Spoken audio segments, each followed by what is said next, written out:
ನೇತ್ರಾವತಿ ತೀರದಲ್ಲಿ ಹೆಣ ಹೂತು ಹಾಕಿದ್ದಕ್ಕೆ ಲೆಕ್ಕವೇ ಇಲ್ಲ. ಭಟ್ರ ಮನೆ ಬಾವಿಯಲ್ಲಿ ಒಂದು ಹೆಣ ಸಿಕ್ಕಿತ್ತು. ಅಲ್ಲಿ ಏನಾಯಿತು ಅಂತ ಗೊತ್ತಿಲ್ಲ. ನೇತ್ರಾವತಿಯಲ್ಲಿ ಒಂದು ಹೆಣ ತೆಗೆದಿದ್ದೆ. ಅದೇ ದಿನ ಪೊಲೀಸರು ಭಟ್ರ ಮನೆಗೆ ಕರೆದೊಯ್ದ್ರು ನನ್ನನ್ನ. ಅಲ್ಲಿ ಕೇಳಿದ್ರೆ ಹುಡುಗಿ ಫೇಲ್ ಆಗಿದ್ದಕ್ಕೆ ಬಾವಿಗೆ ಹಾರಿದ್ರು ಅಂದ್ರು. ಪ್ರತಿ ಸಾಲುಗಳು ಭಯಪಡಿಸುತ್ತೆ. ನಾನು ಹೆಣ ಮೇಲೆ ಹಾಕಿ ವಾಪಸ್ ಬಂದೆ. ಎರಡನೇ ವಿಡಿಯೋದಲ್ಲಿ ಸ್ಫೋಟಕ ಹೇಳಿಕೆ ಕೊಟ್ಟ ಚಿನ್ನಯ್ಯ. ಆತನ ಪ್ರತಿ ಸ್ಟೇಟ್ಮೆಂಟ್ನಲ್ಲೂ ಭೀಭತ್ಸ ರೂಪಗಳಿದ್ದಾವೆ. ನದಿಯ ತಟ್ಟದಲ್ಲಿ ಮೀನು ಸಿಕ್ಕಿದವರಂತೆ ಅಲ್ಲಲ್ಲಿ ಹೆಣ ಸಿಗ್ತಾ ಇತ್ತು ಎಂದು ಹೇಳುವ ಚಿನ್ನಯ್ಯನ ನಿರ್ಭಯತ್ವದ ಆ ಸಾಲುಗಳಲ್ಲಿ ಭಯಾನಕ ಸತ್ಯಗಳು ಅಡಗಿದಾವೆ. ಮಹೇಶ್ ಶೆಟ್ಟಿ ತಿಮರೋಡಿ ಅತ್ಯಂತ ಕೌತುಕನಾಗಿ ಆತನ ಉತ್ತರವನ್ನ ಕೇಳಿಸಿಕೊಂಡು ಆಗಾಗ ಕ್ರಾಸ್ ಕ್ವಶನ್ಗಳನ್ನ ಹಾಕುತ್ತಿದ್ರೆ ಹೊರತು ಯಾವುದೇ ತರಹದ ಪ್ರವೋಕ್ ಪ್ರಶ್ನೆಗಳು ಅವರಿಂದ ವ್ಯಕ್ತವಾಗಿಲ್ಲ. ಗೊಮ್ಮಟ ಬೆಟ್ಟದ ಬಳಿ 70ಕ್ಕೂ ಹೆಣಗಳನ್ನ ಹೂತು ಹಾಕಿದ್ದೆ. ಹೆಣ ತರ್ತಾ ಇದ್ದಿದ್ದು ಆಂಬ್ಯುಲೆನ್ಸ್ನಲ್ಲ, ಹೆಣ ತರ್ತಾ ಇದ್ದಿದ್ದು ವ್ಯಾನ್ನಲ್ಲೂ ಅಲ್ಲ, ಯಕಶ್ಚಿತ್ ತರಕಾರಿ ಗಾಡಿಯಲ್ಲಿ ಉದ್ದುದ್ದ ಮಲಗಿಸ್ತಿದ್ದೆ.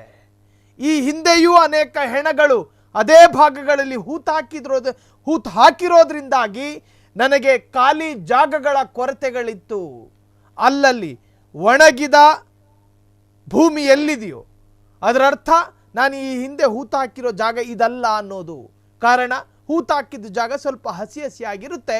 ಹಾಗಾಗಿ ನಾನು ಒಣಗಿರುವ ಭೂಮಿಯನ್ನೇ ಹುಡುಕಾಡಿ ತಡಕಾಡಿ ಅಗೆದು ಬಗೆದು ಸಿಕ್ಕ ಹೆಣಗಳನ್ನು ಹೂತು ಹಾಕಿ ಬರ್ತಾ ಇದ್ದೆ. ಭಯಪಡಿಸುವ ಸ್ಟೇಟ್ಮೆಂಟ್ ಅಲ್ವಾ ಇದು? ಭಯಪಡಿಸುವ ಸ್ಟೇಟ್ಮೆಂಟ್ ಅಲ್ವಾ? ಈಗ ಯೂ ಟರ್ನ್ ಹೊಡೆದಿರಬಹುದು, ಈಗ ಝೀಬ್ರೋ ಕ್ರಾಸ್ ಹೊಡೆದಿರಬಹುದು. ಆದರೆ ಚಿನ್ನಯ್ಯ 2023ರಲ್ಲಿ ಮಹೇಶ್ ಶೆಟ್ಟಿ ತಿಮರೋಡಿಯನ್ನ ಆತನೇ ಹುಡುಕಿಕೊಂಡು ಬರ್ತಾನೆ. ಧರ್ಮಸ್ಥಳದ ಪಾಂಗಳದಲ್ಲಿ ಅಡ್ಡಾಡಿ ಕೊನೆಗೆ ಮಹೇಶ್ ಶೆಟ್ಟಿ ತಿಮರೋಡಿಯ ಮನೆಗೆ ಬಂದು ಈ ಸ್ಟೇಟ್ಮೆಂಟ್ ಅನ್ನು ಕೊಡ್ತಾನೆ. ಇದಕ್ಕೆ ಸಾಕ್ಷಿ ಮಹೇಶ್ ಶೆಟ್ಟಿ ತಿಮರೋಡಿ ಮನೆಯ ಗೋಡೆಗಳಲ್ಲ, ಬದಲಾಗಿ ಚಿನ್ನಯ್ಯನ ಧರ್ಮ ಪತ್ನಿ ಪಕ್ಕದಲ್ಲೇ ಕೂತ್ಕೊಂಡಿರ್ತಾರೆ. ಚಿನ್ನಯ್ಯನ ಧರ್ಮ ಪತ್ನಿ ಮಹೇಶ್ ಶೆಟ್ಟಿ ತಿಮರೋಡಿ ಯಾವುದಕ್ಕೂ ಇರ್ಲಿ ಸೇಫ್ಟಿ ಅಂತ ಹೇಳಿ ವಿಡಿಯೋ ಮಾಡ್ಕೊಂಡು ಇಟ್ಕೊಂಡ್ರು ಏನೋ. ಈ ತರಹದ ಚಿನ್ನಯ್ಯನನ್ನು ಎಷ್ಟು ಜನರನ್ನು ನೋಡವ್ರೆ. ಸೌಜನ್ಯ ಪ್ರಕರಣದಲ್ಲಿ ಅನೇಕರು ಬಂದು ಅನೇಕ ರೀತಿಯ ಕಂಪ್ಲೇಂಟ್ ಕೊಟ್ಟಿದ್ದಾರೆ ಮಹೇಶ್ ಶೆಟ್ಟಿ ತಿಮರೋಡಿಗೆ. ಅದರರ್ಥ ಮಹೇಶ್ ಶೆಟ್ರು ಪೊಲೀಸ್ ಅಧಿಕಾರಿ ಅಂತ ಅಲ್ಲ. ಕಾರಣ ಸೌಜನ್ಯ ಪರ ಹೋರಾಟಗಾರರಲ್ಲಿ ಪ್ರಮುಖರು ಮಹೇಶ್ ಶೆಟ್ಟಿ ಅನ್ನೋ ಕಾರಣಕ್ಕೆ ಅನೇಕ ಜನ ಸೌಜನ್ಯ ಪ್ರಕರಣವೂ ಸೇರಿ ಹೆಣಹೂತ ಪ್ರಕರಣದ ಅನೇಕಾರು ಅಹವಾಲುಗಳನ್ನು ಹೇಳ್ಕೊಂಡು ಬಂದಿದ್ರು. ಆ ಪೈಕಿ ಚಿನ್ನಯ್ಯನೂ ಒಬ್ಬ.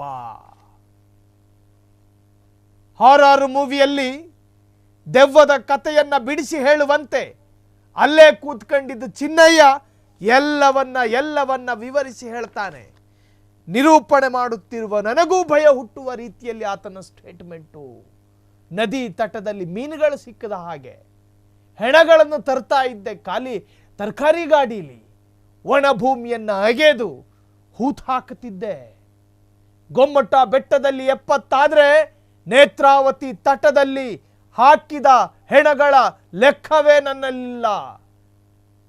ಅಸಂಖ್ಯಾತ ಹೆಣಗಳು ಎನ್ನುವ ಅರ್ಥದಲ್ಲಿ, ಅಸಂಖ್ಯಾತ ಹೆಣಗಳು ಅನ್ನೋ ಅರ್ಥದಲ್ಲಿ.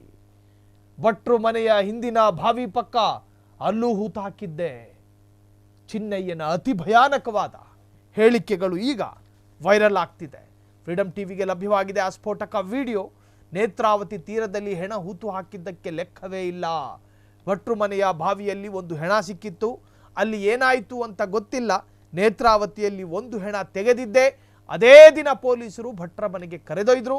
ಅಲ್ಲಿ ಕೇಳಿದ್ರೆ ಹುಡುಗಿ ಫೇಲ್ ಆಗಿದ್ದಕ್ಕೆ ಬಾವಿಗೆ ಹಾರಿದ್ರು ಅಂದ್ರು. ನಾನು ಹೆಣ ಮೇಲೆ ಹಾಕಿ ವಾಪಸ್ ಬಂದೆ.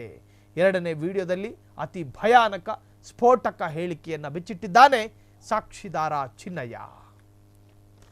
ಕ್ಷಣ ಕ್ಷಣದ ಸುದ್ದಿಗಳಿಗಾಗಿ ಫ್ರೀಡಂ ಟಿವಿ ಸಬ್ಸ್ಕ್ರೈಬ್ ಮಾಡಿ, ಲೈಕ್ ಮಾಡಿ ಹಾಗೂ ಫಾಲೋ ಮಾಡಿ. ಹೊಸ ಸುದ್ದಿಗಳ ನೋಟಿಫಿಕೇಶನ್ಗಾಗಿ ಬೆಲ್ ಐಕಾನ್ ಮೇಲೆ ಕ್ಲಿಕ್ ಮಾಡಿ.